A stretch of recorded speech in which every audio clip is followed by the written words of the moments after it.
ఒకప్పుడు మనకి ఈ చెద పురుగులకు సంబంధించినటువంటి టెక్నాలజీ లేక మన ఇల్లు కట్టుకున్న తర్వాత కొంతకాలానికి అది ఆ చెద పురుగులు కానీ రకరకాల పురుగులు ఎప్పుడైనా సరే భూమిలోంచి వస్తుంటాయి.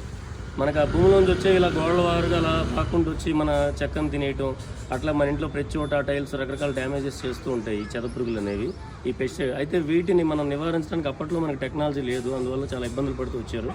ఇప్పుడు ఈ కొత్త టెక్నాలజీ ఏంటంటే అసలు ఈ మట్టి లెవెల్లోనే, అంటే మనం ఫుట్టింగ్స్ తీసినప్పుడే ఆ మట్టిలోనే మనం ఒక కెమికల్స్ని మనం స్ప్రే చేయడం వల్ల చాలా కాలం పాటు, అంటే అసలు ముందుగానే ఆ పురుగులను నివారించడం జరుగుతుంది.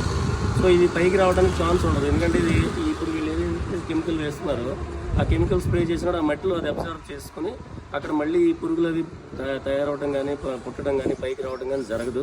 సో అందువల్ల ఇది మనం ఎవరైనా సరే ఇల్లు కట్టుకునేటప్పుడు ఈ ఫుటింగ్ స్టేజ్ నుంచి కూడా, అంటే ఇది రకరకాల స్టేజెస్ ఉంటాయని చెప్తున్నారు. ఫస్ట్ స్టేజ్లో ముందు ఈ గుంతలు తవ్వినప్పుడు ఈ స్ప్రేని మనం స్ప్రే చేయడం వల్ల అక్కడ అది అబ్జర్వ్ చేసుకుని ఆ పురుగులు రాకుండా చేస్తుంది. దీని తర్వాత ఇంకో స్టేజ్ ఉంది. సరే ఇది లెవెల్ 1లో ఎట్లా చేస్తారనేది ఒకసారి చూద్దాం. ఎవరైనా సరే కొత్తగా ఇల్లు కట్టుకునే వాళ్ళు కొంచెం ఎక్స్పెన్సివ్ అని ఫీల్ అవ్వకుండా ఫ్యూచర్గా లాంగ్ టర్మ్ ఆలోచిస్తే ఇదొక బెస్ట్ ప్లాన్. ఫ్యూచర్లో వచ్చేటువంటి ప్రాబ్లమ్స్ని, ఈ చెత్త పురుగుల వల్ల మనం ఫేస్ చేసే సమస్యలు నివారించడానికి ఇదొక మంచి ఆప్షన్. మీరు కూడా ఇట్లాంటిది కట్టేటప్పుడు ఖచ్చితంగా మర్చిపోకుండా చేసుకోండి.